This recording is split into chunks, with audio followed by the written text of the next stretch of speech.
Hi and welcome to A World of Words. I'm Vanessa and today I'm going to be reviewing Reign of the Fallen by Sarah Glenn Marsh.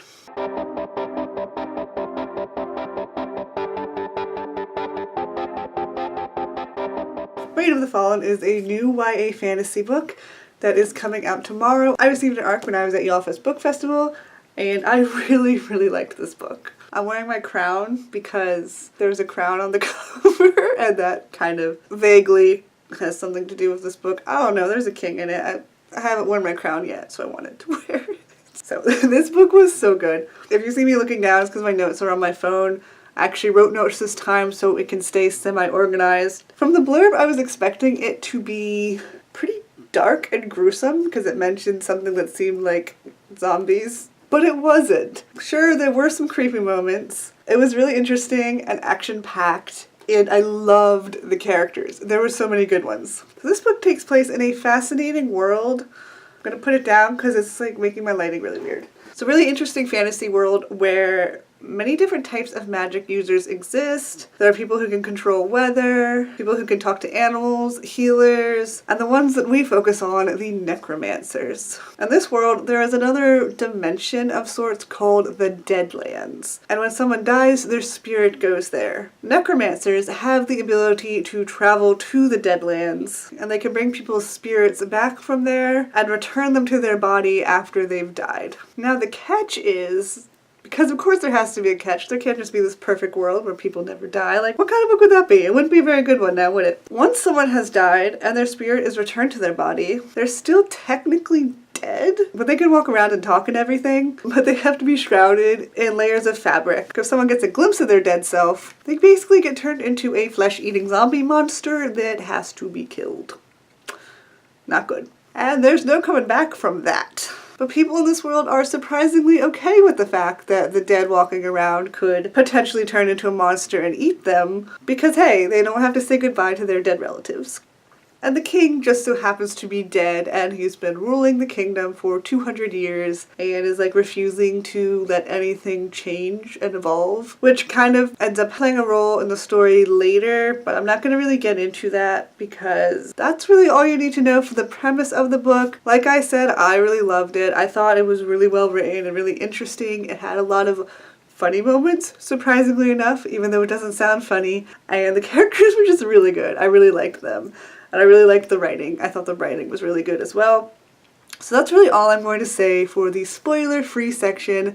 I highly recommend you read this book if you think it sounds interesting at all. Right now I can't decide if I want to give it 4 or 5 stars, so I might give it like 4.5 stars. I don't know if it was perfect, but it was really good and I enjoyed it so much. If you haven't read the book, I highly recommend you go pick it up and read it.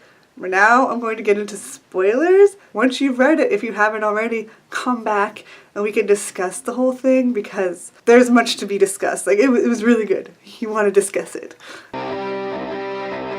First off, again, like I just said, I loved the writing style on this book. It immediately pulled me in. The descriptions were so good. The characters were so good. Though there were a whole bunch of characters, they were pretty easy to tell apart, which is like great. I got Jax and Simeon, who I kind of just call Simon in my head, confused a little bit in the beginning, but as the story went on, they were really easy to tell apart. It was just they were both introduced in the same scene, and I was like, who are all these people? I also thought Valoria was just adorable. She's this princess who loves to invent things, and I thought she was great. I would have actually liked her to play a bigger role in this story. At first I thought she was going to be Odessa's love interest, but then as soon as Meredy marched onto the page and Meredy and Odessa couldn't stand each other, I was like, nope, that's the love interest. Also, Meredy has a bear, which is awesome. And she kind of reminds me of Merida from Brave. No one else was animated in my head while I was reading this, but then Meredy was Merida. And just because she's a redhead and she has a bear. And if I'm not mistaken, Meredy can do archery? Or am I just making that up? Because I want her to be Merida. I also thought Danielle, the healer, who it's kind of called Daniel again in my head. There are a lot of characters who have almost modern names, but not quite, and so I just kind of call them the modern version of their name and not the funky spelled version of their name. Anyway, so I thought the healer guy was really sweet, And even though he didn't get much page time either, and he was kind of just there to conveniently heal people a lot, I really liked his character because he seems super nice. And I was a little surprised by the direction that the story ended up taking. My personal opinion was that they should stop bringing the dead back because it's such a risk to everybody around them, and I expected the story to come to the same conclusion, and it sort of did, but not entirely, which I thought was interesting. I liked that I wasn't able to predict the ending, even though it wasn't what I would have done or what I thought was best. I did like that it came to a different conclusion than I was expecting. One thing that I was able to predict, and I think it should have been handled differently, was Evander's death. Right in the blurb, it says that it is an LGBT romance with the main character. But it starts out with Odessa very much in love with the guy. So I knew from the start that something was going to happen to Evander, and I was not particularly surprised when he was killed. Also on that note, the author went unnecessarily out of her way to show that Odessa was bisexual. There was a scene near the beginning where Odessa is eating dinner with her boyfriend and his family, and she randomly winks at this servant girl. It seemed really inappropriate and out of character, and honestly, if it had been Evander winking at the servant, everyone would probably think, oh, what a jerk. But since Odessa is a girl, it was supposed to be cute and not a big deal. I don't know, it just seemed weird and out of place, and it didn't need to be there. Because obviously, if later in the book, Odessa ends up having feelings for another girl, readers would figure out that she's bi.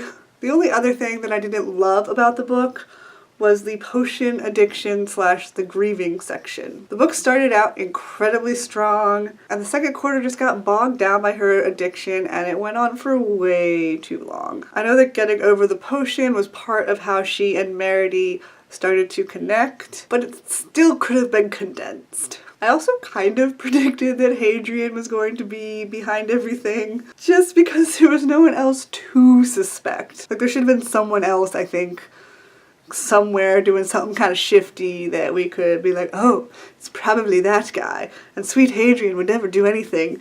But there was no one, so it's just kind of like, I wonder if sweet Hadrian is going to be behind everything, and then he was, so I don't know. But the whole ending battle scene was just so good. I love how Odessa was running around with the bear. The bear was just precious, and that whole scene was really exciting, and I really enjoyed it. Other scenes that I liked were the scene where we first got to see the Deadlands. I liked how it was described as being so still and quiet, and it didn't have a smell. It was both creepy and kind of peaceful at the same time, and it was just a really interesting location. And I also really liked the part where Meredy and Odessa were in the carriage together, and they were throwing coffee beans at each other, trying to catch them in their mouth like people try and catch popcorn. And it was one of the first times where I felt like they started to be friends, and it was just so adorable. I also thought that their relationship developed really well. It seemed very natural and not weird, like they were instantly in love with each other after both having lost somebody. And yeah, I think that's pretty much it. Those are my thoughts on Reign of the Fallen. I really, really liked it.